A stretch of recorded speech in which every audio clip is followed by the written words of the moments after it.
अग्निमेळे पुरोहितं यज्ञस्य देवमृत्विजम् होतारं रत्नधातामम् अग्निः पूर्वेभिर्दशेभिरीडयो नूतानैरुता स देवा एह वक्ष्यते अग्निनारैमस्नवत्पूषामेव दिवे दिवे यशसं वीरवत्तमम् अग्नेन यज्ञमध्वरं विश्वतः परिभूरासि सद्देवेशो गच्छते अग्निर्होता कविक्रातो सत्यश्चतरस्रावस्तमः देवो देवे विरागामत् यदङ्गदाशु सिद्धमग्ने बलरङ्कारस्य तवेतः सत्यमङ्गिरा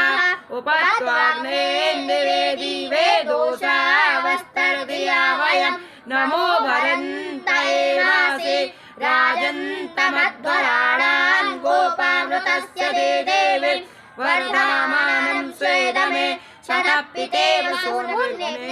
सोपायनो भाव स च स्वान स्वस्तये वाय